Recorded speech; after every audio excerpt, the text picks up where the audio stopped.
shoulders. Joining me now, Democratic Congressman Castro of Texas. Congressman, I've seen a lot of people say, well, look, sure, the rhetoric is out of control with Donald Trump and Ted Cruz and them, but this Democratic president is sending women and children back to one of the most dangerous places in the hemisphere where some of them really might face a very credible threat of violence. Well, I mean, the first thing is that there's no comparison between President Barack Obama and somebody like Donald Trump and Ted Cruz, who at this point have not only been juvenile, as you just went over a few seconds ago in their rhetoric, but also incredibly scary and incredibly inhumane. This president has been a strong advocate for immigrants by implementing DACA, trying to expand it, also with DAPA. Now, on this policy and the raids, I do disagree, and I do think that the administration acted too quickly.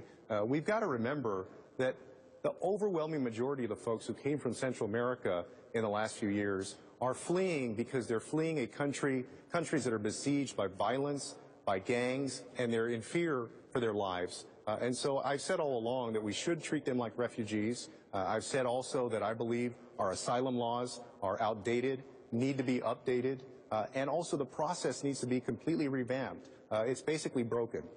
Yeah, I mean, you use the word inhumane. Do you think what's happening here is inhumane? Well, I think that if we are sending people back who are in rightful fear of their lives, then certainly I think that our nation is better than that.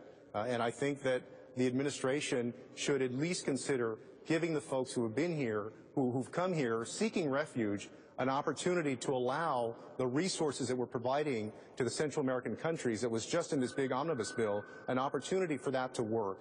We've offered in the past temporary protective status from people who are coming from nations like the nations of Central America and facing essentially what is a new kind of civil war there. And the civil war is between powerful gangs and a government that has been powerless to protect the people from them.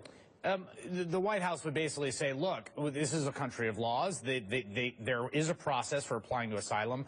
My understanding is the contention is that all the people in question were people who actually litigated their asylum claims and were rejected.